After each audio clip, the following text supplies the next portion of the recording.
कार्यक्रम के पुण्यार्जक हैं श्री कंवरलाल जी महावीर प्रसाद जी, पाटनी, मदनगंज, किशनगढ़, राजस्थान।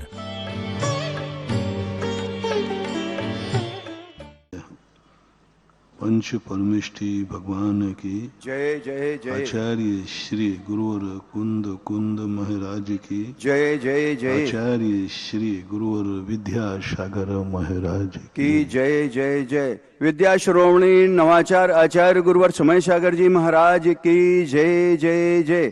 तीर्थोद्धारक निर्यापक श्रवण मुनि पुंगव सुधा सागर जी महाराज की जय जय जय। क्षुल्लक त्रय की जय जय जय। नमोस्तु नमोस्तु नमोस्तु भगवान। व्यक्ति ये सोच लेता है कि मेरे पास जो है उससे मैं माला माल हूं, लेकिन जब दुनिया की तरफ देखते हैं तो हमसे भी बड़े रईस हैं।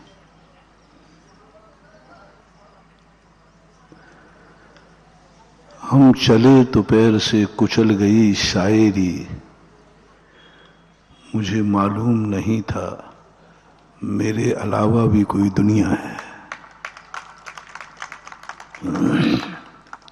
हम चले तो पैर से कुचल गई शायरी।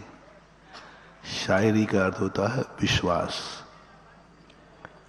हम चले तो लोगों ने बड़ी आशा बनाई थी, लेकिन जब चले तो वो तो पैर से कुचलते हुए हम चले गए।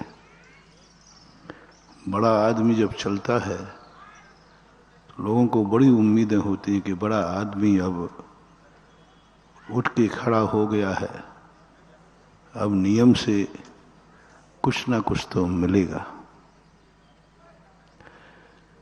लेकिन देखने में ये आया कि देना तो दूर रहा, जो था वो भी कुचल करके चला गया, कुचल करके चला गया। ऐसा दुनिया में होता है। न जाने कितने लोग हमसे क्या क्या उम्मीदें रखे हुए हैं, और हम उनकी उम्मीदों को तो क्या, जो उनके पास है वो भी कुचल देते हैं। ये भूल जाते हैं कि दुनिया में हम ही जीने के लिए नहीं जन्मे हैं, वह भी जीना चाहता है जिसे हम कुचल रहे हैं। हम समझते हैं कि मैं ही जिंदा रहना चाहता हूं। तुम भी दुनिया में हो तो जिंदा रहना चाहते तो चींटी भी रहना चाहती। तुम अच्छा सोचना चाहते हो, दुनिया अच्छा सोचना चाहती। तुम अच्छा खाना चाहते हो तो दुनिया खाना चाहती है। फिर क्यों भिखारी को बासी रोटी देते हो? तुम बासी खाना नहीं चाहो और तुम बासी किसी को देते हो। तुमने बासी क्यों नहीं खाई? बोले हमें अच्छी नहीं लगती। तो थोड़ा भिखारी से प्रेम से पूछना, बेटा तुझे बासी में और ताजी में कौन सी अच्छी लगती है? वो तो यही कहेगा ताजी अच्छी लगती है। किस्मत का मारा है तो कहता ठीक है अब बासी में काम चला लेंगे, लेकिन ताजी तो उसको भी अच्छी लगती है। जिस दिन ये सोच आ जाएगा कि जो भोजन मुझे अच्छा लगता है वही तो भिखारी को लगेगा, हम क्यों उसकी मजबूरी का लाभ उठाएं? क्यों हम बासी रोटी उसके कटोरे में डालें? क्यों ना ताजी के स्थान पर, तुम्हारी कम नहीं कर रहा हूं, एक दिन बाद देने की अपेक्षा उसी दिन दे दो ना ताजी, तो ताजी भी हो जाएगी और तुरंत हो जाएगा।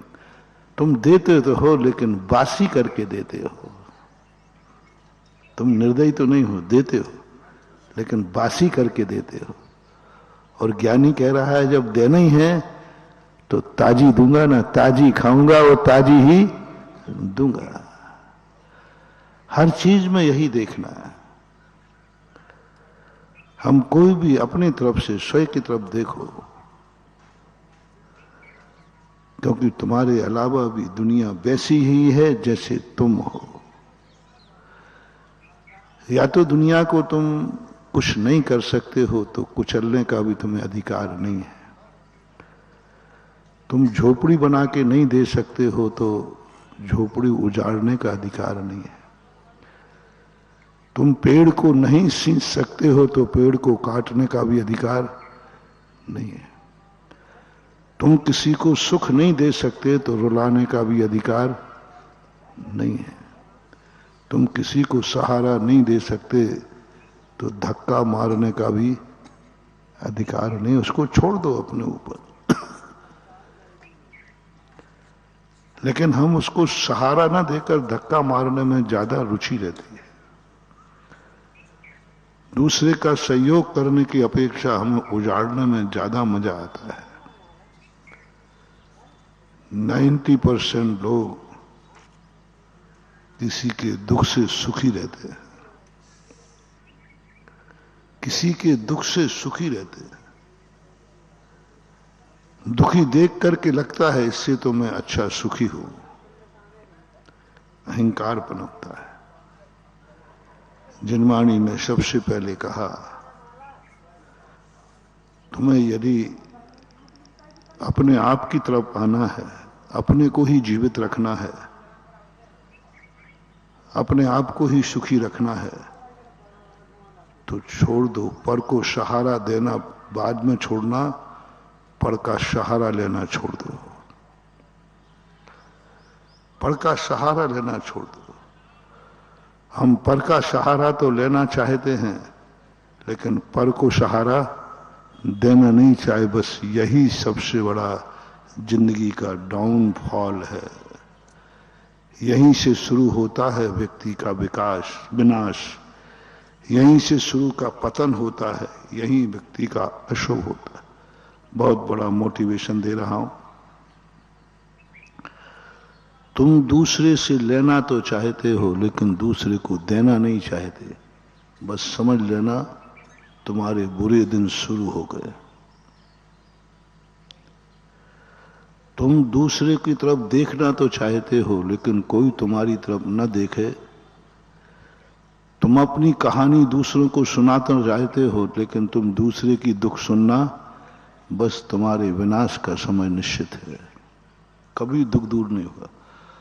हम दुख की कहानी दूसरों को सुनाना चाहते हैं, कोई मेरी कहानी सुने, लेकिन हम किसी के दुख की कहानी सुनना हमें पसंद नहीं है। तुम्हारे दुख के दिन कभी दूर नहीं होंगे। सब कुछ हम चाहते हैं। ये पेड़ हमें फल देवे, लेकिन पेड़ को हम खाद नहीं देना चाहते। फल तुम्हें पचेगा ही नहीं। पेड़ की छाया लेकर के हम पेड़ को काटना चाहते हैं। बोलो शुभ दिन आएगा कि अशुभ दिन? क्योंकि जिस पेड़ ने छाया दी, हमने उसी को काट दिया, छाया खत्म हो जाएगी। यदि तुम छाया लेना चाहते हो तो पेड़ की सुरक्षा करो। पेड़ रहेगा तो छाया रहेगी, क्योंकि छाया में तुम्हें अच्छा लगता है। नीति कहती है छाया तुम्हें अच्छी लगती है तो पेड़ को बचाओ, उसको काटो मत। वो बचा रहेगा, तुम्हें सदा छाया मिलती रहेगी। लेकिन हम छाया तो चाहते हैं, लेकिन पेड़ को लगाना नहीं चाहते। हर क्षेत्र में यही हो रहा है। परम पूज्य 105 वरिष्ठ सागर जी महाराज की जय जय जय। परम पूज्य 105 विदेह सागर जी महाराज की जय जय जय। बंधुओं, आज की मांगलिक देशना त्रिलोक तिलक जनालय के चमत्कारोदय तीर्थ क्षेत्र के स्वाध्याय भवन से प्रारंभ होने जा रही है। और जैसा कि इस क्षेत्र पे दिन प्रतिदिन चमत्कार हो रहे हैं और एक नए नए आयाम स्थापित हो रहे हैं, परम पूज्य तीर्थोद्धारक निर्यापक श्रमण मुनिपुंगव सुधा सागर जी महाराज का मंगल सानिध्य और शांतिनाथ बाबा के दरबार में नित नए चमत्कार देखने मिल रहे हैं। आप सभी इस क्षेत्र पर दर्शनार्थ पधारें और यहाँ की योजनाओं में सम्मिलित होकर अपने जीवन को कृतकृत करें। जिन्हें भी पात्र आदि बनना है वो कार्यालय से संपर्क कर सकते हैं, यहाँ की योजनाओं में सम्मिलित हो सकते हैं। आजीवन अतिथि संविभाग भोजनशाला में सदस्य बनकर अपने जीवन को कृतकृत कर सकते हैं। एक आधारशिला के माध्यम से 1,11,000 रुपये में, एक आधारशिला 1,11,000 रुपये में आजीवन सदस्य इस भोजनशाला के और 51 कलश के माध्यम से आप एक त्रिकाल चौबीसी मंदिर बनाने का पुण्य अर्जन कर सकते हैं। ऐसी अनेक योजनाओं से जुड़ने के लिए आप क्षेत्र के कार्यालय पर संपर्क कर सकते हैं। पेन उठाएं और नंबर नोट करें 9893625600, मनोज जी जैन खितौला, और 9584543368 प्रशांत जी जैन भौरीबन। आप इन 2 नंबरों पर संपर्क करके अनेक योजनाओं से जुड़ के अपने जीवन को कृतकृत कर सकते हैं। इन 4 पंक्तियों के साथ गुरुदेव के चरणों में आज की मंगल देशना का निवेदन पूरी सदन की ओर से कि हे गुरुदेव, आपके चरणों के स्पर्श मात्र से, हे गुरुदेव, आपके चरणों के स्पर्श मात्र से भावनाओं को परिणाम मिल जाएगा, इन रिश्तों को नया नाम मिल जाएगा। मेरे जख्मों को हाथों से सहलाओ तुम, मेरी चोटों को आराम मिल जाएगा, मेरी चोटों को आराम मिल जाएगा। जन्म जन्म के पातक नश्कर जीवन को नया आयाम मिल जाएगा, जन्म जन्म के पातक नश्कर जीवन को नया आयाम मिल जाएगा। इन भावनाओं के साथ हे गुरुदेव आपके चरणों में अनंत कोटि नमस्तुपूर्वक मंगल भावनाओं के साथ पूरे सदन के लिए, पूरे विश्व के लिए जियो और जीने देखो इस संदेश को प्रचारित कर प्रत्येक जीव के कल्याण हो, ऐसी परम भावना के साथ आपके चरणों में अनंत कोटि नमोस्तु नमोस्तु नमोस्तु।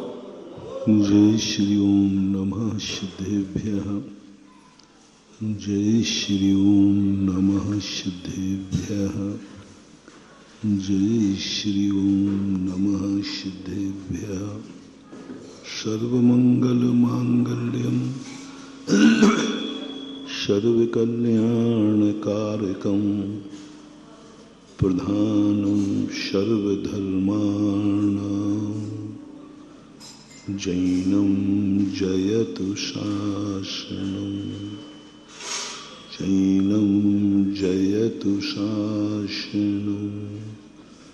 पंच परमेष्टि भगवान की जय। आचार्य श्री गुरुवर कुंद महाराज की जय जय। आचार्य श्री गुरुवर विद्यासागर महाराज की जय जय जय। नवाचार श्री 108 समय सागर जी महाराज की जय जय जय। तीर्थोद्धारक निर्यापक श्रवण मुनिपुंग सुधा सागर जी महाराज की जय जय जय। क्षुल्लक त्रय की जय जय जय। नमोस्तु नमोस्तु नमोस्तु भगवान।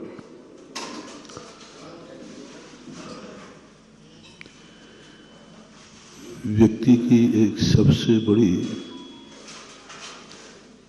कमजोरी होती है जब वो असमर्थ होता है तो बहुत कुछ करने का भाव आता है, जब वह समर्थ होता है तो सोने का भाव आता है,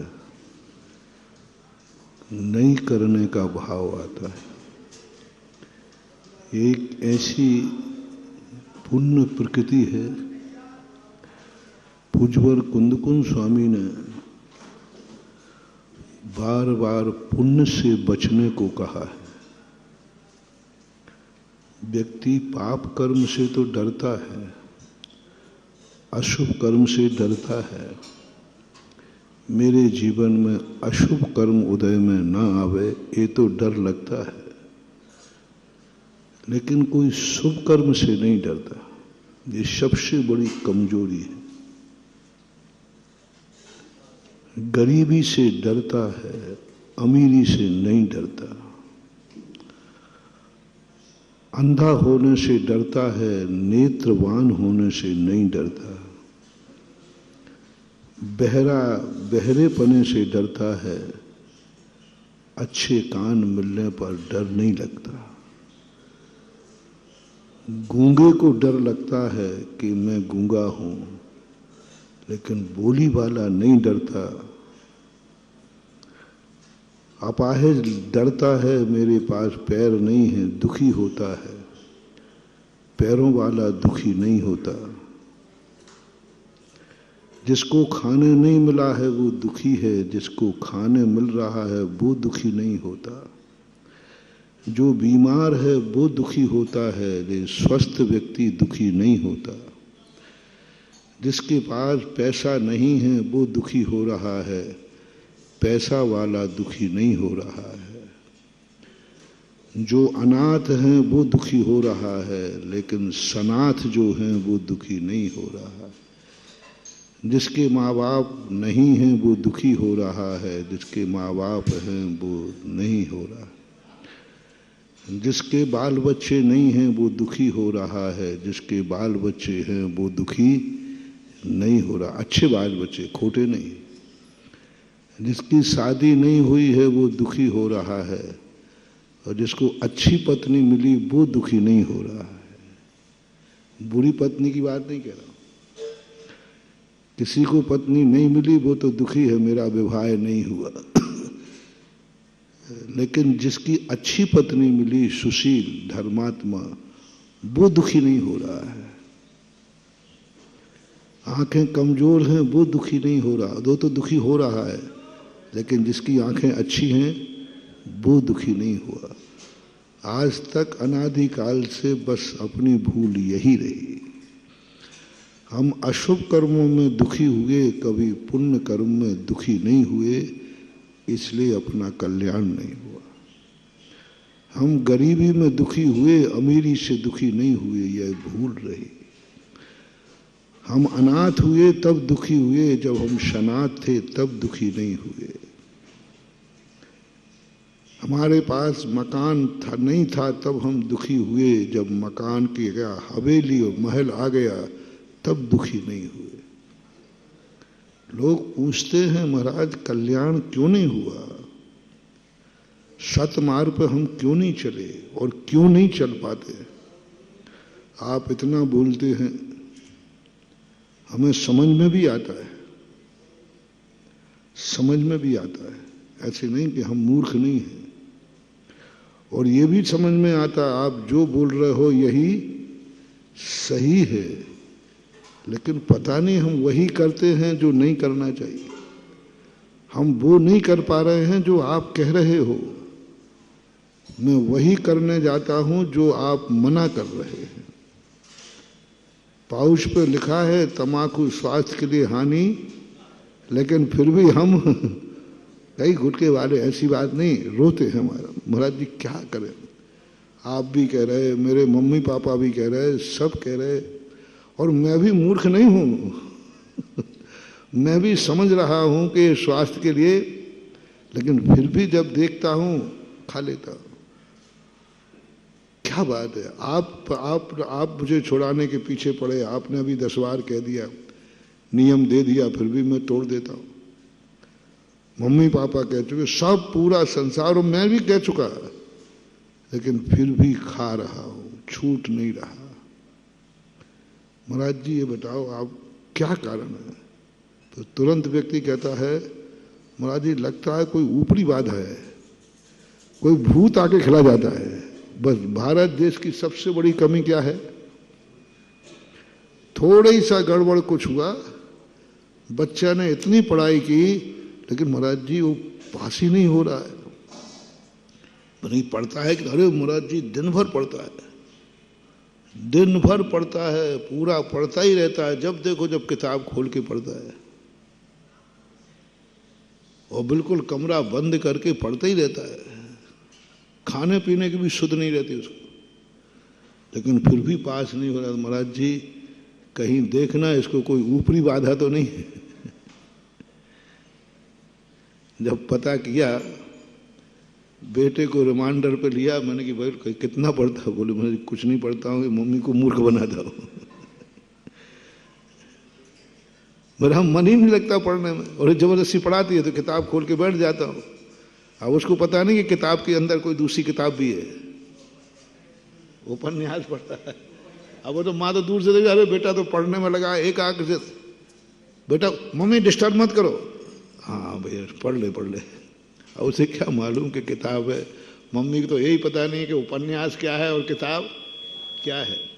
उपन्यास भी दिखा दे तो मम्मी पापा कहते बेटा पढ़ ही रहा है, किताब तो है ही। तो ये हालत अपने देश की हो जाती है, अपनी हो जाती है। हम मात्र बाह्य स्थूल कारणों को देख करके अंदाज लगा लेते हैं कि हमने इतनी मेहनत की, इतनी दवाइयां खाई, फिर भी स्वस्थ नहीं हुआ। मैंने इतना मेहनत करता हूं फिर भी दुकान चलती नहीं, व्यापार का फायदा ही नहीं होता। मैं इतना सब कुछ कर रहा हूं लेकिन सफलता हासिल नहीं हो रही। और मैं इतना यश करता हूं दुनिया का, फिर भी मेरा अपयश ही होता है। कितना करता हूं मैं, सबके लिए मरता हूं मैं, फिर भी लोग मेरा बुराई ही करते, मेरा भला नहीं करते, अच्छा नहीं कहते।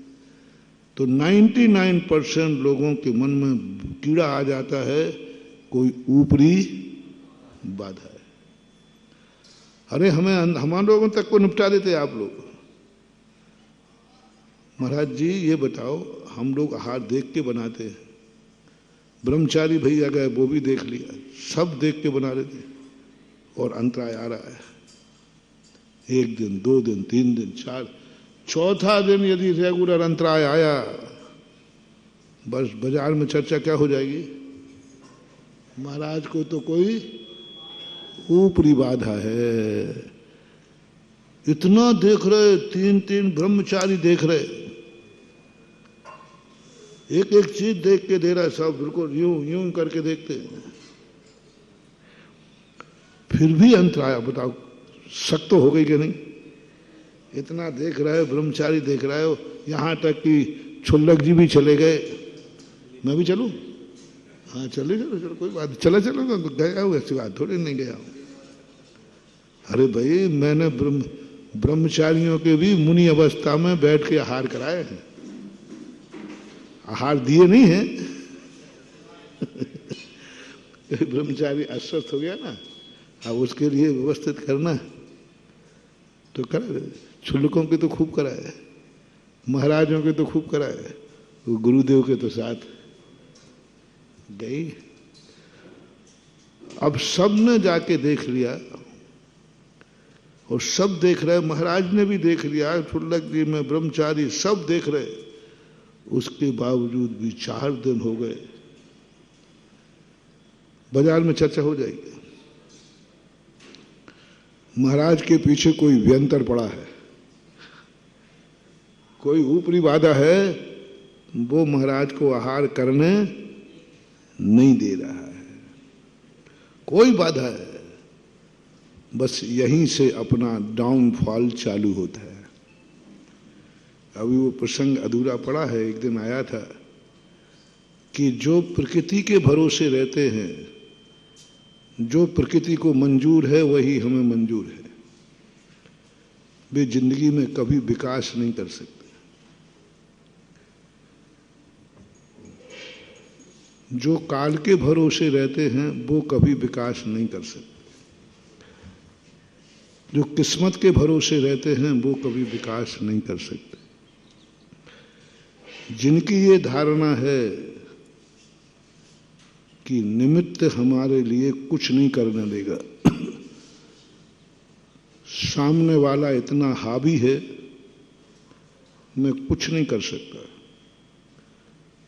ऐसा भाव यदि तुम्हारा आ जाए तो तुम कुछ काम के नहीं हो, तुम्हारा डाउनफॉल चालू हो जाएगा।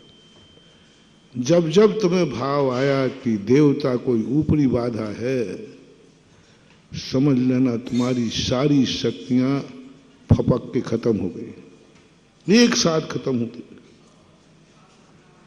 जब जब तुम्हारा भाव आया कि पड़ोसी मुझे बद्दुआ दे रहा है इसलिए मैं सफल नहीं हो रहा हूं, और गिरोगे और गिरोगे।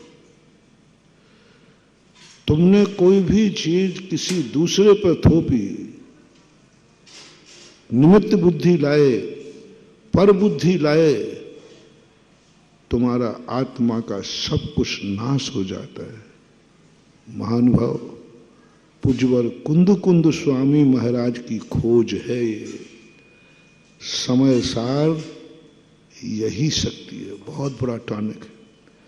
समय सार कोई देवताओं का मंत्र नहीं है। समय सार में देवता की सिद्धि नहीं सिखाई, संसार के दुनिया को बस में करना नहीं सिखाया। समय सार में आत्म सिद्धि बताई और आत्मा को बस में करो। आत्म सिद्धि का शास्त्र है समय सार।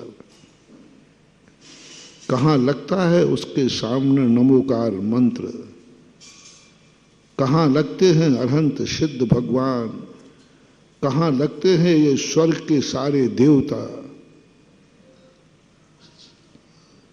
आत्म सिद्धि के सामने संसार की कोई सिद्धि बड़ी हो ही नहीं सकती। जो सिद्धि अपने आत्मा में है, जो शक्ति अपने आत्मा में है, जो मैं कर सकता हूं, मेरा काम सारी दुनिया मिलके आ जाए तो भी नहीं कर सकती। सारी दुनिया मुझे सुखी करना चाहे, महानुभाव नहीं कर सकती। सारी दुनिया मिलके मुझे दुखी करना चाहे, नहीं कर सकती। मौत भी नहीं, मौत भी नहीं। क्या मजाल है उसकी दुखी कर। कैसे कैसे आत्माएं हुई जिनको मौत आई, दुखी नहीं कर पाए। घानी में पेल दिया, दुखी नहीं हो रहे। आग में लगा दिया, जला दिया, दुखी नहीं हो रहे। सूली पे चढ़ा दिया, दुखी नहीं हो रहे। कौन दुखी कर सकता है? सबसे बड़ा दुखी करने वाला कौन होता? मौत। सबसे ज्यादा संसारी व्यक्ति किससे होता है दुखी? समय सार पढ़ने वाले व्यक्ति को मौत भी दुखी नहीं कर पाती। मौत कहती है मैं तुझे रुला दूंगा। हे मौत, तू गलत नंबर डायल कर रही है। मेरे पास समय सार का नंबर है। ऊपर से नहीं। देखो, मंत्र फेरने में मायाचारी चल जाएगी, मंत्र फेरने में छल कपट कर लोगे। समय सार में छल कपट नहीं, मायाचारी नहीं, झूठ नहीं, फरेश नहीं, शुद्ध आत्मा की परिणति है। शुद्ध आत्मा का स्वरूप है मानव, शुद्ध आत्मा का स्वरूप। कोई छल नहीं, कोई कपट नहीं, सहज स्वभाव, सरल स्वभाव। सारे ग्रंथ पढ़ने में सरल और सरल नहीं होना पड़ता, थोड़ा यहां वहां भी देखना पड़ता है। कोई मुझे ठग नहीं ले, रास्ते में ठिब्बा नहीं लग जाए, रास्ते में कांटा नहीं लग जाए। चरणान योग में हमें पग पग पर सावधान रहना पड़ता है। कोई बीच में कांटा नहीं लग जाए, मैं गिर नहीं जाऊं, कोई जीव न मर जाए। ये सावधानी चरणान योग वाले को रखना है कि नहीं? प्रथमान योग वाले को कोई गलत कथा नहीं हो जाए। कर्णान योग तो समझ में ही नहीं आता, कठिन विषय। अध्यात्म ग्रंथ है जहां कोई विकल्प नहीं। क्योंकि क्या कर रहा है तू? मर जाएगा, तेरे द्वारा जीव मर जाएंगे। वो कहते ना तू मरेगा ना कोई मरता ही नहीं है, कहां का झगड़ा टंटा लगाए बैठा है। चरणानुग कहता है देख के चल, जीव मर जाएगा। और समय सार कहता है जीव जब मरेगा ना जब तू चलेगा। जीव मरेगा ना तब, जब चलेगा तभी तो मरेगा। समय सार कहता है तेरा चलना स्वभाव नहीं है। अब बोलो जीव मरे कैसे मरेगा? लोग कहते हैं समय सार में आया है जीव मरता ही नहीं, मर जाए तो क्यों तू पश्चाताप कर रहा है? क्योंकि जीव मरता ही नहीं और मैं मारता नहीं। आयु क्षयण मरणम जीवाणम, अपनी आयु के क्षय से मरा है, मैं मारता ही नहीं हूं। तो इसलिए वो कितना गलत हो गया। बकरे ने बकरा काटा, काटे ही नहीं, आत्मा कटती नहीं, शरीर कटाए। जीव मारा ही नहीं, अपने आप मर गया जी, वो तो अपनी आयु से मरा है। ये इतनी गलत धारणाएं लोगों की बना दी कि लोग स्वच्छंदवादी हो गए। अध्यात्म शास्त्र महानुभाव इतनी बड़ी ताकत है, इतनी बड़ी शक्ति है। अभी मैं बता रहा हूं आपको, बहुत बड़ी। मेरी दृष्टि से तो संसार में कोई मंत्र नहीं है। मैं नमोकार मंत्र को नीचे कर रहा हूं। जो समय सार में ताकत है वो नमोकार मंत्र में भी नहीं है। नमोकार मंत्र की बात कर रहा हूं, पंच परमेष्टि की नहीं। उनमें तो है, सिद्धों में तो है, अरहंतों में भी है, साधुओं में भी है, उनमें तो है। मंत्र की बात कर रहा हूं। मंत्र में तुम ताकत मानते नहीं, समय सार की ताकत अद्भुत है। बेईमानी मत करो समय सार के साथ। मैंने कहा माला फेरने में बेईमानी कर लेना, जैसे रावण ने की। माला फेरते झपकी आ जाए तो, हाँ नहीं कह रहा हूं, लेकिन चल जाएगा। दोबारा फेर लेंगे। माला फेर झपकी आ जाए तो क्या करूं? दोबारा फेर लेना, एक मौका और है। सप्लीमेंट्री है, हर योग में सप्लीमेंट्री है। समय सार में या तो पास या फेल, कोई सप्लीमेंट्री नहीं, कोई कंसेशन नहीं, कोई कमीशन, कोई डिवीजन नहीं। पूज्यवर जयसेन स्वामी समय सार के नजरा अधिकार की टीका में लिखते हैं कि ये 16 बन्नी का सोना है, यहां 15 बन्नी चलते ही नहीं है। साहब 15 बन्नी मान लो आप, एक बन्नी, एक जो बट्टा है ना, उसका पैसा काट लो। बोले इस दुकान में ना बिकता है ना लेता हूं, यहां तो 16 बन्नी लेता हूं। एक कबाड़ी की दुकान नहीं है, एक कबाड़ी की दुकान नहीं कि सेकेंड हैंड में टूटा फूटा जैसा आए सब उतना काट लेंगे। कबाड़ी क्या करता है, जितना परसेंट में है उतना परसेंट पैसा दे देगा। समय सार कहता है हमारी कबाड़ी की दुकान नहीं है। 15.16% है तो भी हम माल देते नहीं और हम माल लेते नहीं। यहां तो 16 बन्नी का सोना, बहुत बड़ी चीज पूज्यवर जयसेन स्वामी ने कही। कोई कंसेशन नहीं, ना लेने का देना। तुम 16 बन्नी के हो तो समय सार पे आ जाओ, और मैं भी तुम्हें 16 बन्नी सोना दूंगा, एक पॉइंट भी बट्टा नहीं लगाऊंगा। इसलिए समय सार के साथ बेईमानी मत करना, बर्बाद हो जाओगे। समय सार के साथ में प्रमाद नहीं करना। समय सार पढ़ते हुए झपटी तो छोड़ो, जम्हाई भी, जम्हाई तो छोड़ो, अंगड़ाई भी समय सार में अंगड़ाई भी नहीं, अंगड़ाई भी प्रमाद है, जम्हाई भी प्रमाद है, और निद्रा तो प्रमाद है ही नहीं। कुछ नहीं, बिल्कुल सहज सरल बन जाओ। कितना विद्रूप कर दिया आज लोग, समय सार को बदनाम कर दिया। इतना बदनाम किया, इतना बदनाम किया कि लोग समय सार को मंदिर से निकालने लगे, फेंकने लगे। समय सार के ग्रंथों को मंदिरों से निकाला जा रहा है। एक बार मेरे से जयपुर में कहा, बोले महाराज जी समय सार को आप जिन कुंद कुंद भगवान की जय बोलते हो, बोलता हूं मैं, शुरू से बोलता हूं, मेरे गुरुजी बोलते थे। मेरे गुरुजी 2 ही जय बोलते थे, एक तो गुरुवर कुंद कुंद महाराज की और उनके स्वयं गुरु ज्ञान सागर महाराज जी। तो ये वो बोलते, तो देखो महाराज उनके ग्रंथ इन्होंने मंदिरों से निकाल रहे हैं, इन श्रावकों को समझाओ। क्या ये निकालना चाहिए? मैंने कहा तुम्हारी बदौलत। बोलो महाराज हमारी बदौलत? हम लोग समय सार के दीवाने हैं, हम लोग समय सार को महान मानते हैं, हमारे बदौलत निकाला। मैंने कहा तुम्हारी बदौलत। टोडरमल जैसे विद्वान गद्दी से बाहर हुए तुम्हारी बदौलत, तुम्हारी बदौलत हुआ है। मंदिरों से समय सार निकलेगा तो तुम्हारी बदौलत। सावधान, मुनि धर्म कभी बदनाम होगा तो तुम्हारे द्वारा नहीं, मुनि के द्वारा होगा। मुनि धर्म कब बदनाम होगा? तुमसे कभी नहीं होगा। मुनियों का अपमान होगा श्रावक भली करेगा, लेकिन उसमें कारण क्या होगा? मुनि बदनाम होगा। अपने मुनि धर्म के कारण कोई मुनि बदनाम करेगा। मुनि मार्ग को श्रावक कभी बदनाम कर ही, मुनि ही करेगा।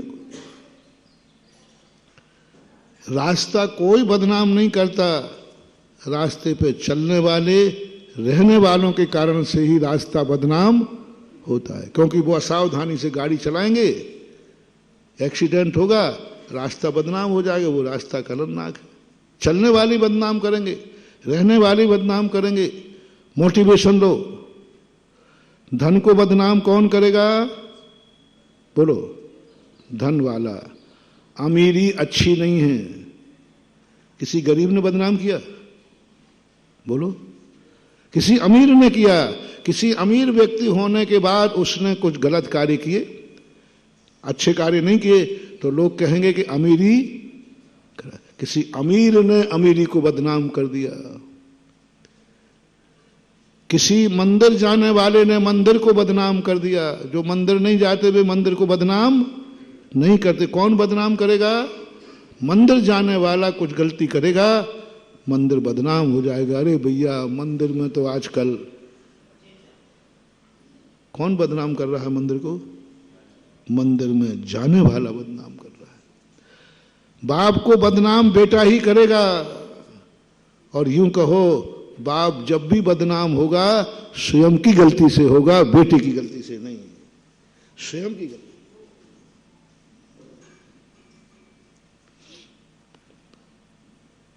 एक परिभाषा बनाओ, जो जिस चीज में माहिर है या जो जिसके पास चीज है, बस उसी को उसको बदनाम करेगा। मुनि धर्म को कौन बदनाम करेंगे? बोलो जल्दी। मुनि करेंगे। आर्य धर्म को कौन बदनाम करेंगे? क्षुल्लक धर्म को कौन बदनाम करेगा? क्षुल्लक। श्रावक धर्म को कौन बदनाम करेगा? श्रावक। अमीर को कौन बदनाम करेगा? अमीर। सबका ये मोटिवेशन है ना। तो मैंने कही, तुम्ही के कारण बदनाम हो रहा है समय सार। महाराज जी, आपकी बात समझ में नहीं आई। मैंने कि तुमने समय सार के बेईमानी से पढ़ा है। समय सार पढ़ने के बाद मैं उनको जानता था जिनसे चर्चा कर रहा था। मैंने कि बोलो, तुम पहले अभिषेक करते थे कि नहीं? बोले करता था। तुम्हारे पिताजी करते थे कि नहीं? बोले करते थे। बोलो, तुम्हारा सबका मुनि महाराजों को हार देते थे कि नहीं? देते थे। चौका लगता था कि नहीं? लगते थे। मैंने कि बोलो, तुम्हारे यहाँ तुम्हारी दादी माँ सोला का खाती थी कि नहीं? बोले खाती थी। सब उनने कहा। मैंने कि अब क्या हाल है? अभिषेक करते हो? बोले नहीं। मुनियों को हार देते हो? नहीं। सोला का भोजन खाते हो? नहीं। मैंने क्यों? बोले क्यों? मैंने क्यों? बोले हमने समय सार पढ़ लिया है, तो अब ऐसा लगने लगा है ये सब क्रियाएं क्रियाकांड है। उनका जवाब था, ये सब क्रियाकांड हैं, ये सब पर हैं, ये सब पुण्य की क्रियाएं हैं, ये सब पर है, व्यवहार है। महाराज अब तो मैंने पहले नमोकार मंत्र की जाप देते थे कि नहीं? बोले महाराज सुबह शाम हमारे घर में सब जाप देते। बोले हमने कि अब? महाराज अब नहीं पढ़ता। क्यों? नमोकार मंत्र तो पर है। पर है नमोकार मंत्र, इसमें रखा गया है। ये तो पर है। अरहंत पर हैं, सिद्ध पद हैं, आचार्य पद हैं, मुनि उपाध्याय साधु सब पर ही हैं। देखो अब समय सार बदनाम हो रहा है। नमोकार मंत्र समय सार पढ़ने के बाद नमोकार मंत्र अच्छा नहीं लगता, क्योंकि उसमें आता है भाव अरहंत सिद्ध आचार्य तो सब पर हैं। फिर भी वो कहता है अरहंत सिद्ध तो ठीक है, सिद्ध तो ठीक कह लूंगा, क्योंकि पर जरूर हैं लेकिन वे शुद्ध तो हैं। फिर थोड़ी देर लगता है शुद्ध भली हो लेकिन हैं तो आखिर पर। मैं हूं अपने में स्वयं पूर्ण, पर की मुझ में कुछ गंध नहीं। मैं अरश अरूपी अस्पर्शी पर से मेरा। ये पंक्ति पढ़ते ही नमो सिद्धाणम मुंह से नहीं निकलेगा बेटा, पक्का है। मैं हूं अपने में स्वयं पूर्ण, पर की मुझ में कुछ गंध नहीं। कहां से आ गए सिद्ध भगवान? ये तो पर हैं, और पर की मुझ में कुछ गंध नहीं, यानी मैं नाम भी क्यों लूं, नाम भी क्यों लूं, गंध भी नहीं है मेरे में, नहीं आएगा। तो बोले महाराज जी अरहंत सिद्ध तो ठीक है, अरहंत तो संसारी हैं, 4 घातिया कर्म नष्ट हुए हैं, पर हैं तो संसारी, और संसारी का नाम जपने से क्या फायदा है? वे भी संसारी, हम भी संसारी। उनका कॉलेज हमारा कॉलेज ही है, वे 13वीं क्लास में है, हम 4थी क्लास में है, आखिर कॉलेज तो एक ही है। अरहंत कौन सी क्लास में है? 13वीं। और वो अपने आप को क्या मान रहा था? मैं 4थी क्लास में हूं। क्लास ही का अंतर है। विद्यार्थी वो हैं, विद्यार्थी हम हैं, कॉलेज उनका भी है, हम भी है, मार्गना उनकी भी है, हमारी भी है, गुणस्थान उनका भी हमारा भी है, शरीर उनका भी है हमारा भी है, सब कुछ एक समान। तो ये महाराज जी क्या इनके बराबरी वालों को नमोस्तु नहीं किया जाता, हाथ मिलाया जाता है, थैंक यू वेरी मच। महाराज जी नमो अरिहंताणम में देखो, आप गुस्सा मत होना, हम पढ़े लिखे लोग हैं, हमने समय सार पढ़ा है, आपका टैग टू ऑर्डर नहीं चलेगा। हम भी मूर्ख भक्त नहीं हैं आपके कि आपने कह दिया बाबा वचन प्रमाणम। हम अंजन चोर जैसे नहीं है कि आरम तारम कछु न जानम सेठ वचन प्रमाणम, ऐसी आपकी बात मानने वाले नहीं। हम तो शास्त्रों की बात भी नहीं मानते।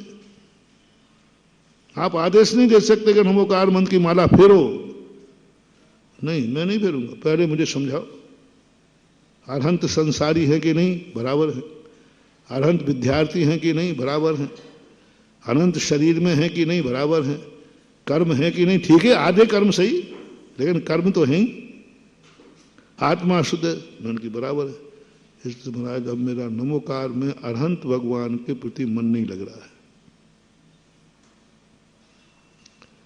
मैंने कि महाराज, मैंने कि भैया नमो लोहेश, महाराज जी नाम ही मत लो, क्या फायदा है फालतू। साधु में और हम में अंतर क्या है? वो भी खाते हैं, हम भी खाते, वो भी बोलते, हम भी बोलते, वो भी बीमार होते, हम भी होते, उनको पसीना आता, हमें पसीना आता, वे भी चलते, हम भी चलते, वे भी बोलते, हम भी बोलते। महाराज बताओ क्या अंतर है? बता दो, आप बता दो क्या अंतर है। अब मैं क्या समझाऊं इसको, क्या अंतर है? वो भी चल रहा है, हम भी चल रहे हैं। उस मूर्ख को ये पता नहीं है, और दोनों नीचे देख के चल रहे हैं, दोनों में कोई अंतर नहीं है। आप वीडियो बना लीजिए, मुनि महाराज और महाराज के बाजू में एक श्रावक चल रहा है, दोनों बराबर नीचे देख के चल रहे, वीडियो एक सी बनेगी, कोई अंतर नहीं रहेगा। बताओ महाराज जी, इन दोनों में अंतर क्या है? अब इस मूर्ख को क्या समझाऊं? श्रावक ये देख के चल रहा है मुझे कांटा नहीं लग जाए, और साधु ये देख के चल रहा है कोई जीव न मर जाए, ये अंतर कौन जानेगा? वीडियो में एक सा आएगा कि नहीं? वीडियो में तो दोनों नीचे देख के चल रहे, लेकिन एक कांटा लग रहा, मैं कांटा, मैं दुखी नहीं हो जाऊं, और एक का भाव है कोई मेरे से दुखी ना हो जाए। कितना अंतर है। हम भी भोजन करते, वो भी भोजन करते हैं। अरे तू खाने के लिए जी रहा है और जीने के लिए तू भोजन कर रहा है, और साधु औषधि ले रहे हैं, तुलना नहीं कर पाते। वे भी महाराज मकान में रहते कमरे में, हम अपने मकान में रहते, 4 दीवारें। अरे भैया तू रजिस्ट्री करा के रह रहा है और हम बिना रजिस्ट्री के ले रहे हैं। हमारा ममत्व तो नहीं है, तेरे अंदर ममत्व तो है, हमारे अंदर ममत्व, लेकिन फिर भी तो महाराज साधुओं का नाम तो मैं नहीं लूंगा। नमो लोहे साहुणम, मैं समय सार पढ़ लिया महाराज, गड़बड़ मत करना। बहुत धांधली चल गई आप लोगों की।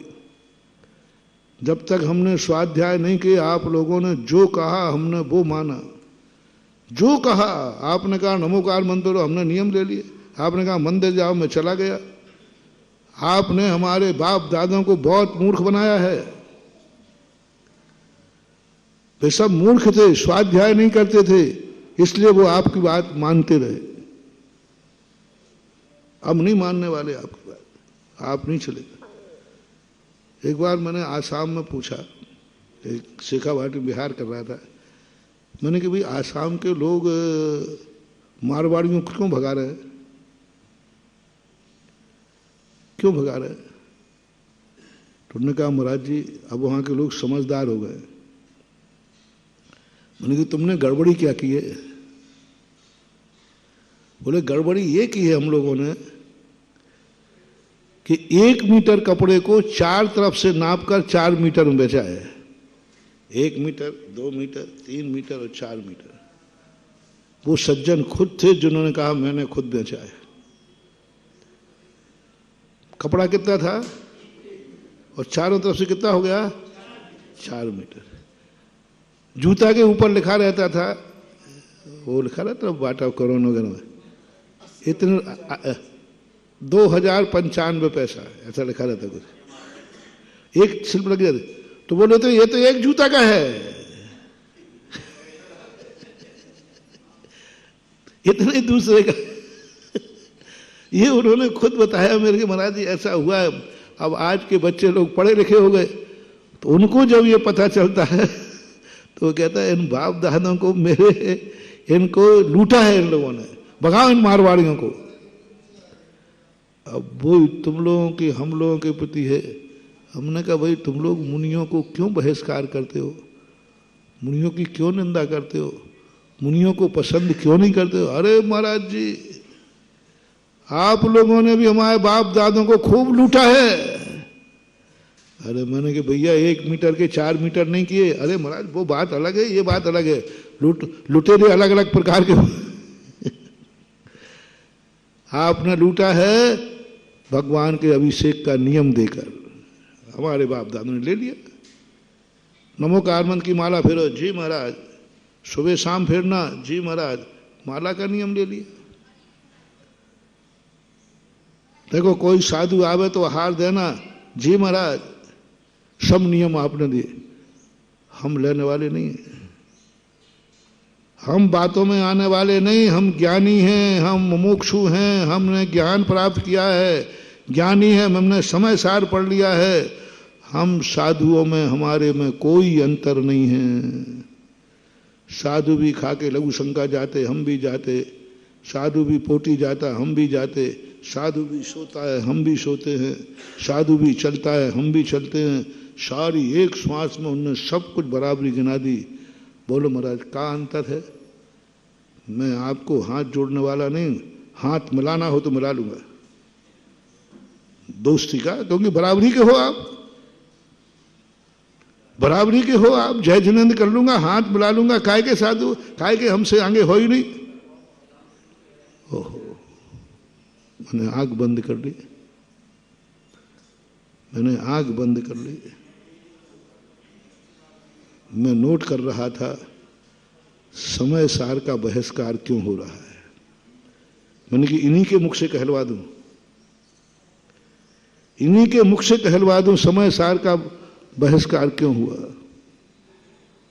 अभिषेक करना छोड़ दिया। बोले नहीं साहब मैं नहीं करूंगा, ये सब पर की क्रिया है। आचार्य उपाध्याय, और महाराज जी वो आचार्य उपाध्याय साधु में कहाँ अंतर है? एक से ही है दोनों।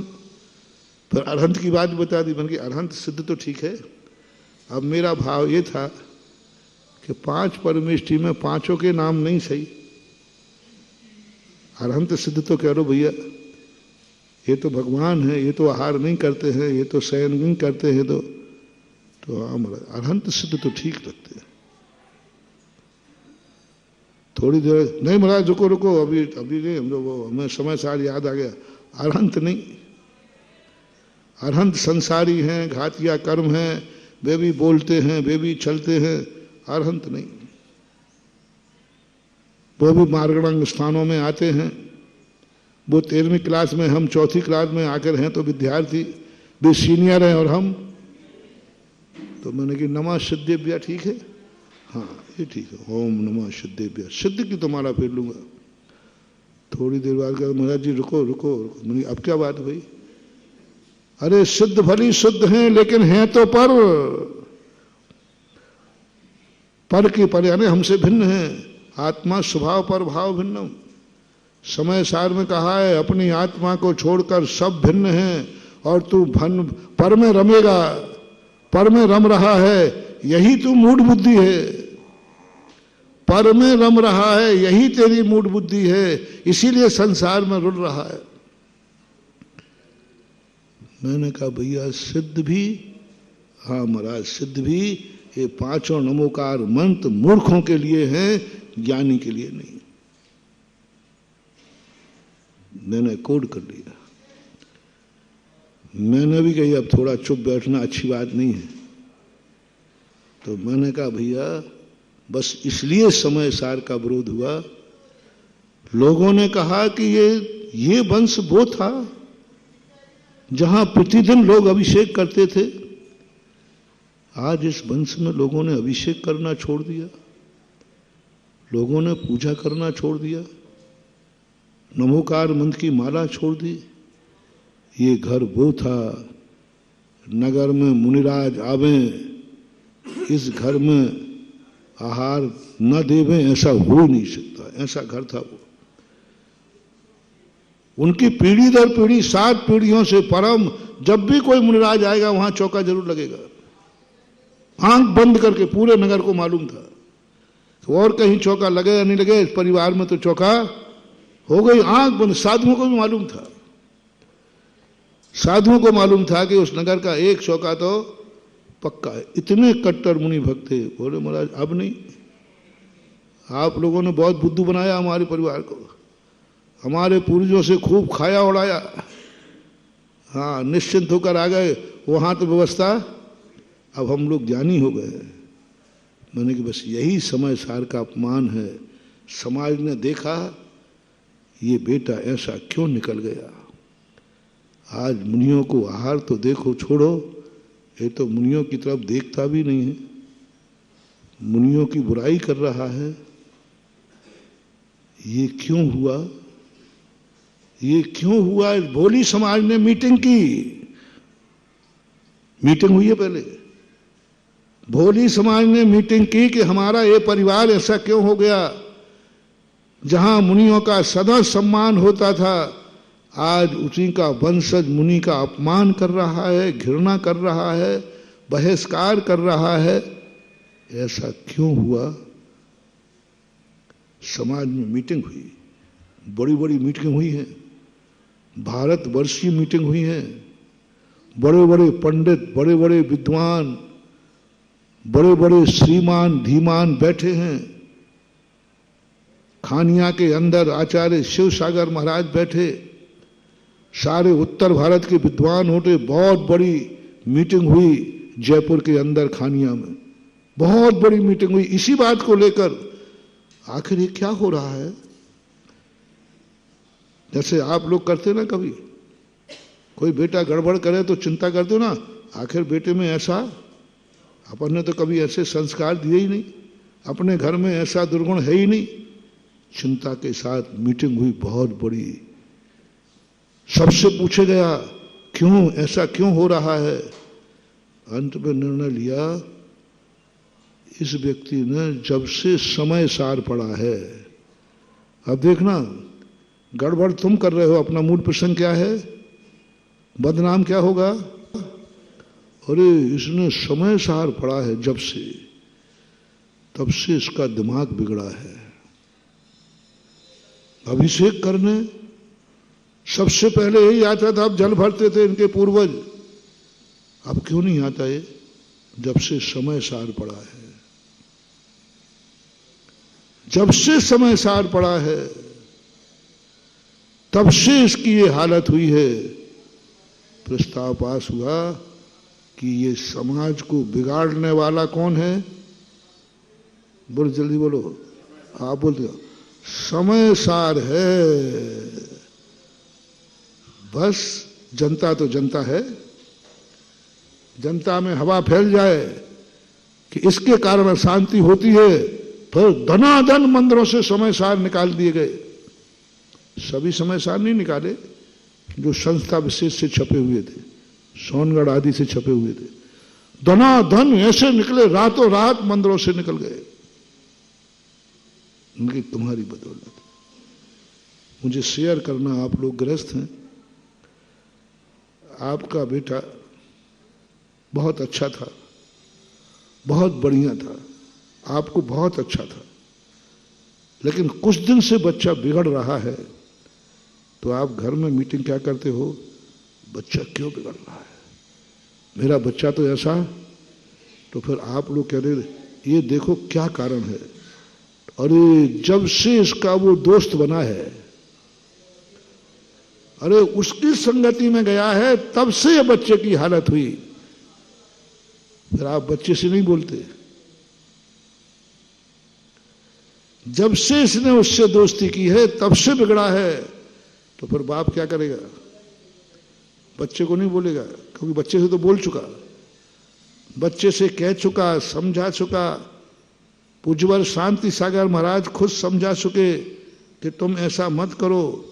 सोनगढ़ जाकर कान जी को भी समझाया पूज्यवर शांति सागर महाराज ने कि दिगंबर धर्म समझो, ये व्यवहार की क्रियाओं को हे मत कहो, ये साध्य नहीं है, साधन है, ये धर्म नहीं है, धर्म तक पहुंचने का साधन है, ये मार्ग नहीं है, स्टेशन तक जाने का साधन है। रास्ते दो होते हैं, एक स्टेशन के बाद और एक घर से स्टेशन के साधन है, ये व्यवहार की क्रिया है। मार्ग तो नहीं है, ये पक्का है, मार्ग तो निश्चय रूप ही है, लेकिन व्यवहार रूप मार्ग क्या है? घर से स्टेशन तक हमें ले जाता है, इतना तो मानो। नहीं समझाया, नहीं समझे, लोगों को समझाया। खानिया के अंदर उस पक्ष को भी बैठा ला पूज्यवर शिव सागर महाराज जी ने, बैठा ला, समझाया कि वो जैन धर्म दोनों नयों से चलता है। गृहस्थी है जो निश्चय नय है, उनको है जो पाप छोड़ चुके हैं, जो सबसे गृहस्थी पाप करता है, छाया से धूप भली है, पाप से तो पुण्य अच्छा है। खूब समझाया। कितने दिन मुझे पूरा ध्यान नहीं दिन का, 10 से 15 दिन मीटिंग चली, डिस्कशन हुआ, घंटों घंटों बैठते थे, बहस होती थी आमने सामने। नहीं समझे। इसके पहले तक किसी ने मंदिर से समय सार नहीं निकाला था। सबकी एक ही भाव था, ये लोग सुधर जाएंगे, ये लोग सुधर जाएंगे, समझ जाएंगे। समझाया, गले लगाया। आत्मीयता के शांति सागर महाराज, वो शिव सागर महाराज जी ने कहा, भैया आप लोग हमारे भक्तों में हो, अपन सब एक ही हैं। आहार देना यदि पाप है, कितनी बड़ी बात पूज्यवर शिव सागर महाराज ने कही। वो मैंने भी एक बार कहा था जयपुर में। उन्होंने कहा, भैया मुनियों को आहार देना ये व्यवहार की क्रिया है, जड़ की क्रिया है, ये धर्म नहीं है। पक्का? तो मैंने भी कहा पक्का है, धर्म नहीं है, ये जड़ की क्रिया है, नहीं करना चाहिए। अब दो रास्ते हैं, तुमने तो त्याग कर दिया, देना नहीं चाहिए, तो अब मुनि महाराज को बनाने की छूट दे दो कि वो स्वयं बना के खावें। तुम्हें तो देना नहीं, क्योंकि जड़ की क्रिया है, ये सब है, सब बेकार है। अब फिर महाराज स्वयं बना के खावें, फिर बना के खाएंगे तो कमाएंगे भी स्वयं। ये छूट दे दो। आप लोगों को तो हार देना ही नहीं, पक्का है, देना नहीं बिल्कुल। अच्छे राजा आदमी हो, भगवान आत्मा हो, भगवान कभी हार देता है क्या? अरे राम राम राम, नहीं देना, नहीं देना, नहीं देना। पर मैं भगवान हार नहीं देता है, और तुम भगवान आत्मा हो, तुम तो भगवान बन चुके हो। अरे भगवान से हार लेके मैं पाप करूंगा क्या? नहीं नहीं नहीं नहीं, नहीं, मैं भी नहीं लूंगा। भगवान को हार देना नहीं चाहिए और भगवान से हार लेना नहीं चाहिए। तुम तो भगवान आत्मा हो। अब भगवान से मैं पूछ रहा हूं, क्या करें? स्वयं बना के खाएं या मरें? अब दो ही रास्ते बचे। तुम तो दे नहीं सकते, क्योंकि भगवान आत्मा हो, भगवान आत्मा पुण्य की क्रियाएं नहीं करते। सोने की बेड़ी, लोहे की बेड़ी। अब महाराज को स्वयं बनाने की छूट,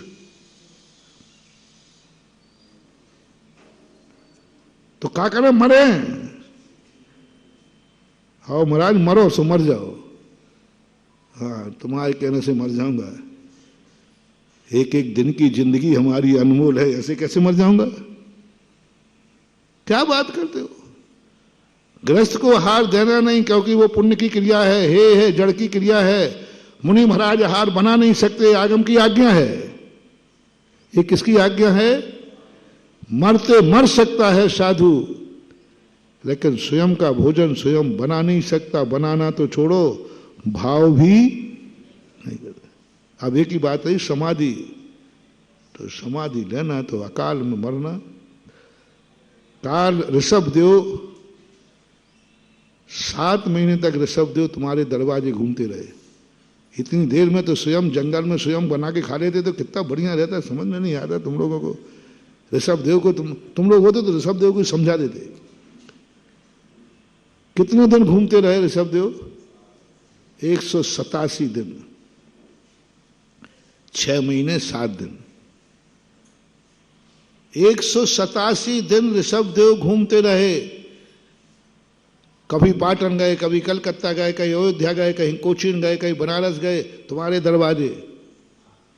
कितने के लिए? 3 अंजलि गन्ने के रस के लिए। अरे जंगलों में उस समय गन्ना होते, तोड़ के क्रूस के खा लेते, खत्म बात हो गई। झगड़ा धंधा, क्या बात, पागलपन को बनाया। और जब वो समय जंगलों में गन्ने अपने आप होते थे, और ऐसा बताते कि गन्नों में से रस अपने आप टपकता था। और किसी जंगलों में होते ही थे, वहीं अंजलि लगाते और पी लेते। झगड़ा टंटा खत्म।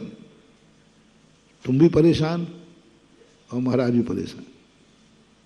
तुम भी बहुत परेशान रहे 6 महीने तक, और महाराज तो परेशान हुए। हर दिन आहार को आते, हर दिन कैलाश पर्वत चले जाते, फिर आते।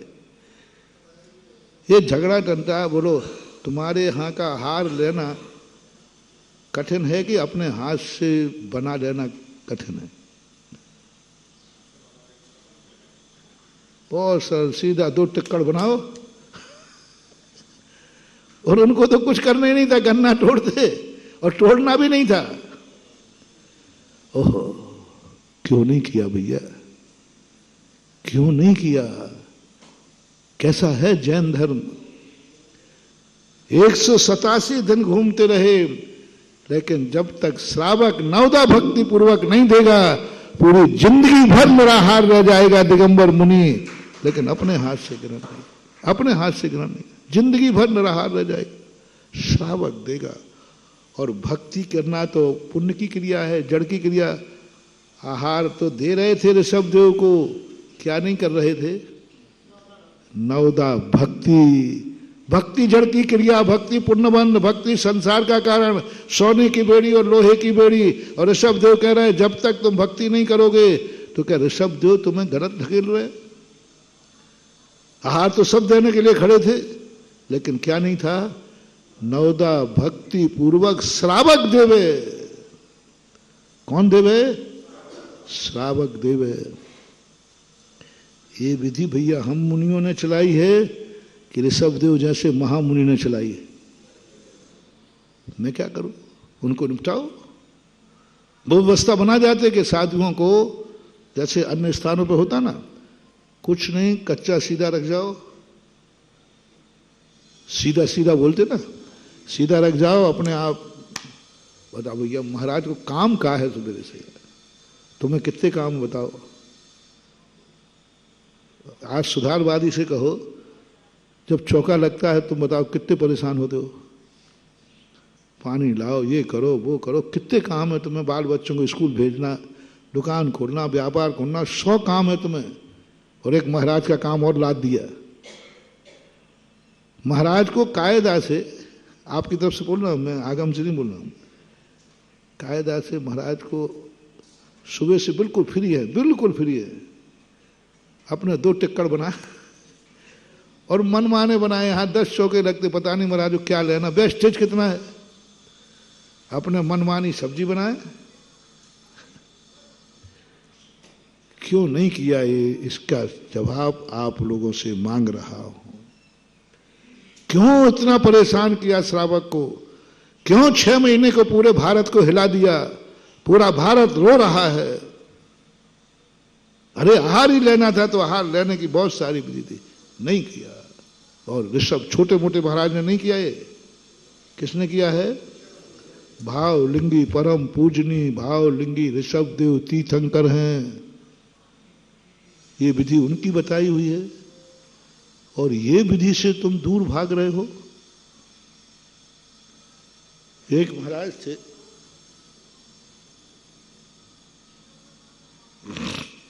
भेलसा है ना, विदिशा।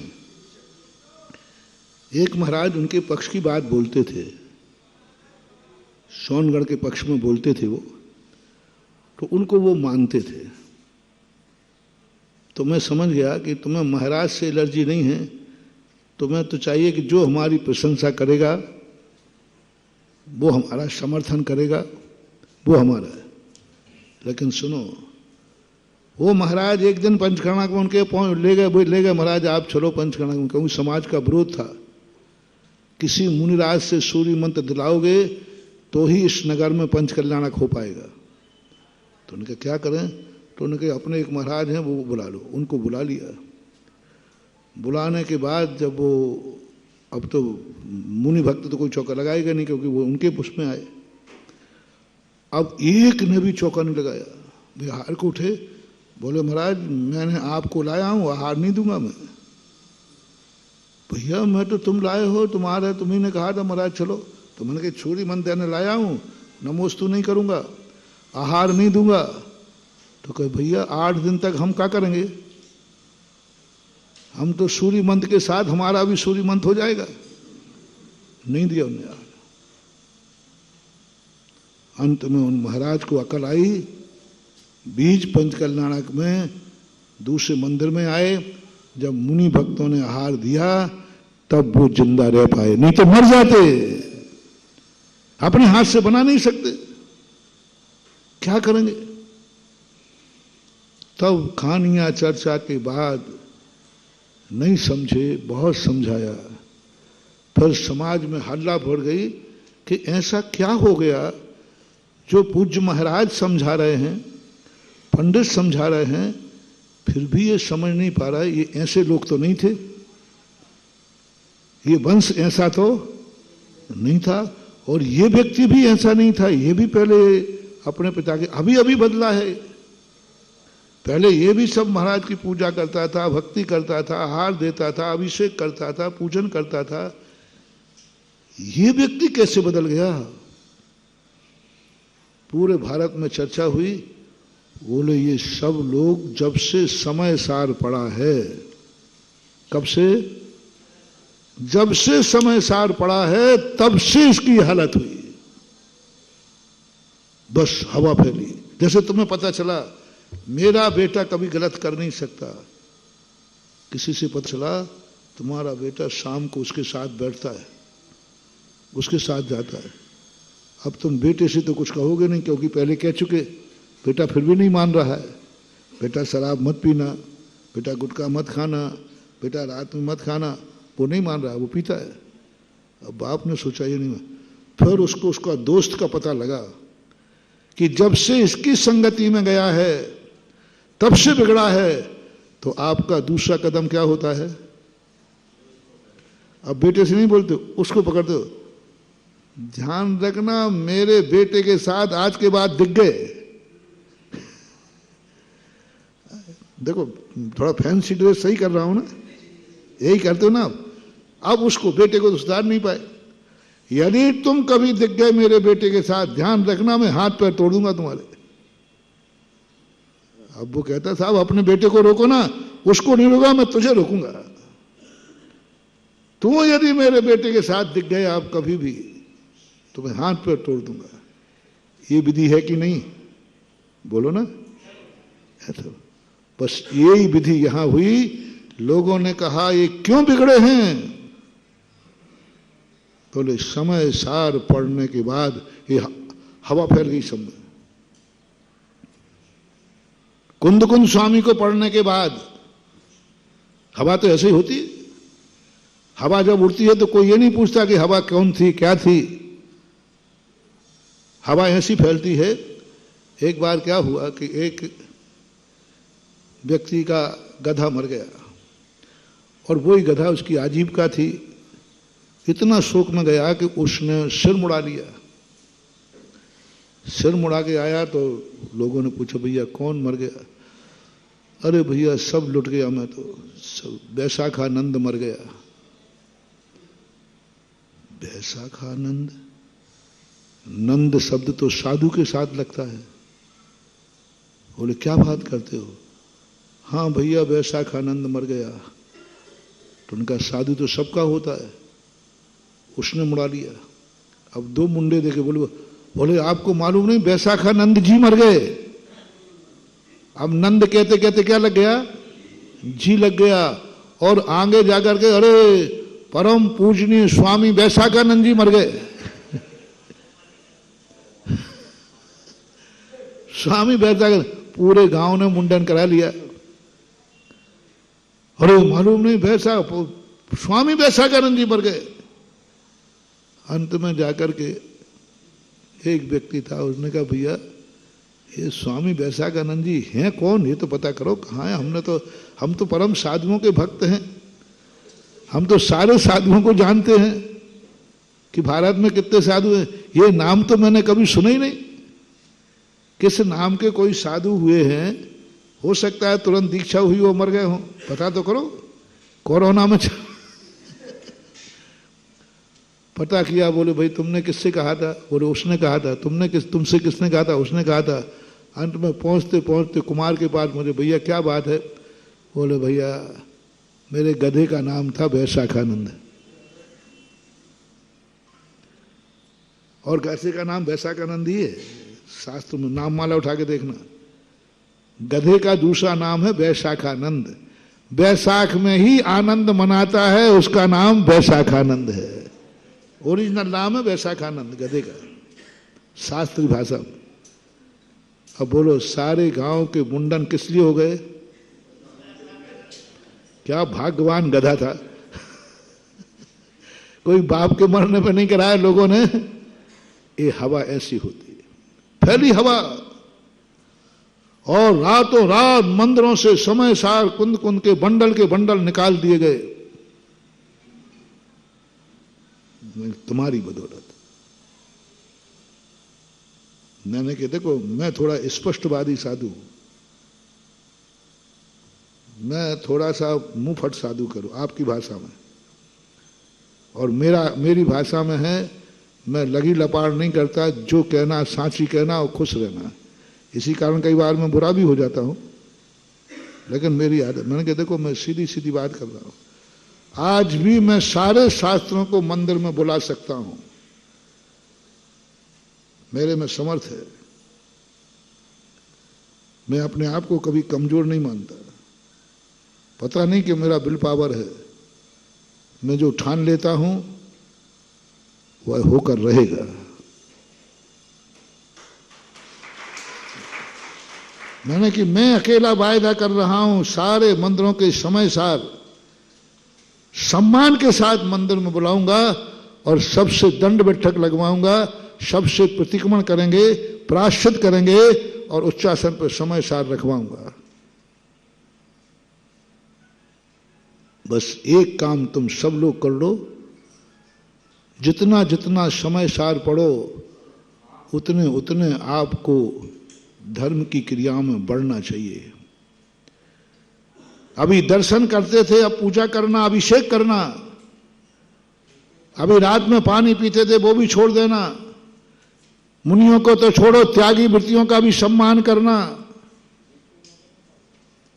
यदि तुम समय सार को चाहते हो तो इतना बलिदान दे दो, क्योंकि मुझे पता चल गया है समय सार का बहिष्कार होने का मूल कारण क्या है? बच्चे का बिगड़ना, समाज का बिगड़ना। समाज उन्मार्ग पे जा रही है, समाज उन्मार्ग पे जा रही है, इसलिए समय सार का बहिष्कार हुआ। तुम सन्मार्ग पे आके दिखा दो और लोगों में चर्चा बनाऊंगा। देखो ये अभिषेक करता था क्या? और महाराज ये तो मंदिर भी नहीं जाता था। तो फिर कैसे जाना? समय सार पढ़ने की बदौलत है कि आज ये अभिषेक कर रहा है, ये हवा फैलाना है। ये व्यक्ति महाराज जी, ये व्यक्ति आपको आहार दे रहा है, ये व्यक्ति सुबह से बोतल पीता था और आज अभिषेक का लोटा उठाया।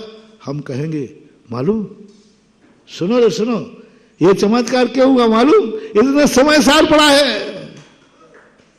जब से समय सार पड़ा है इसने बोतल फेंक करके अभिषेक का लोटा उठा लिया। देखो इसकी क्रियाएं देखो, अब आलू भी नहीं खाता, प्याज भी नहीं खाता। आज देखो महाराजों के सामने जरा आहार दान देता है, धोती दुपट्टा पहन करके। इतना सा नहीं कर पाओगे समय सार के लिए? जिसको हम चाहते हैं उसके लिए हम कुछ भी करने को तैयार होते हैं, सच्ची चाहत है। जिसको हम चाहते हैं उसके लिए व्यक्ति कुछ भी कर देता है कि नहीं? मरना पड़े तो प्रीत्यात्म वीर्यम अविचार मृगी मृगेंद्रम ना भेति किम निजसो। वो मृगी भी अपने बच्चे को चाहती है तो शेर के सामने कूद पड़ती है। तुम भी यदि समय सार को चाहते हो तो ये बलिदान दो।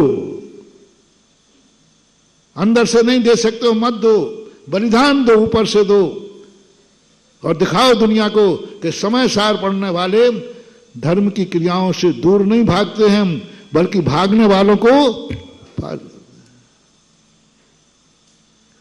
उस दोस्त को कौन छुड़ाएगा? बिगड़ा हुआ बेटा था। हमारे शिविर मालूम क्या होता है? हम ऐसे, हमारी शिविर की जो पहचान है अच्छे लोगों से नहीं है। तुम्हारा बेटा बहुत बिगड़ा हुआ था, सब गुण करता था, लेकिन आजकल उसने सब छोड़ दिया। तो तुम दोनों बैठे कहते थे मामला क्या है?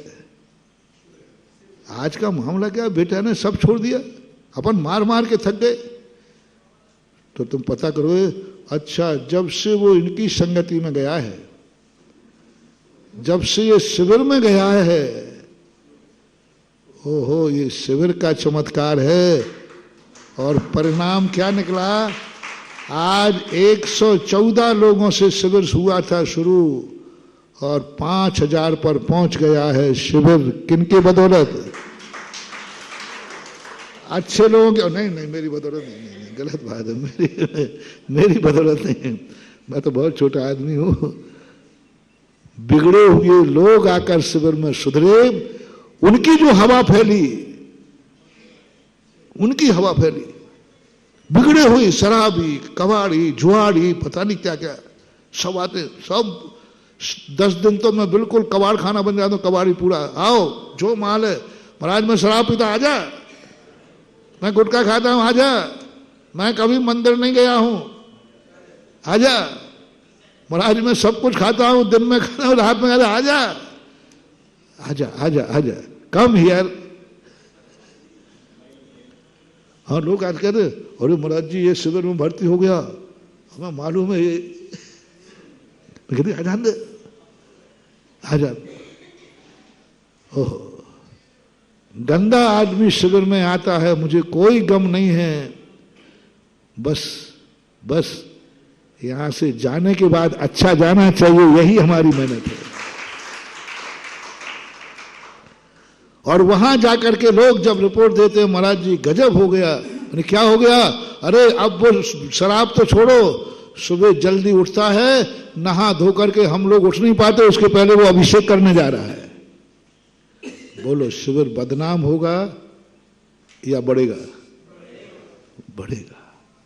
महानुभाव, सबसे मेरा निवेदन है, जिस चीज को अपन चाहते हैं, चाहे वो समय सार हो, चाहे परम पूजनीय शांति साथ भगवान हो चमत्कारोदय के, चाहे तुम्हारे गुरु महाराज हो, चाहे तुम्हारे पिताजी हो, चाहे तुम्हारा पड़ोसी हो, कोई भी हो, तुम जिसको चाहते हो उसका यश फैलाने के लिए तुम्हें कुछ भी बलिदान करना पड़े तो कर देना। कुछ भी बलिदान करना पड़े, यदि मेरे भगवान की प्रभावना बढ़ेगी, ओहो क्या गजब का कार्य किया था। पिछली बार जब मैं बहोरी बंद आया था, मैं 100 जगह उदाहरण देता हूं, पिछली कमेटी ने जो बलिदान दिया था, ज्ञानचंद जी के लड़के थे शायद, राजा भैया शायद, जब बाबूलाल सिंह के लड़के, बाबूलाल को जानता था मैं, सिंह के लड़के, क्या उन्होंने बलिदान दिया। बोले महाराज जी, बहोरी बंद को मैं सच्चे हृदय से चाहता हूं, यदि बहोरी बंद का विकास होता है तो मैं अपना पद छोड़ने को तैयार हूं। मैं पद पर रहने वाले की प्रशंसा नहीं कर रहा हूं, बोलो ना, पद छोड़ने वाले की प्रशंसा।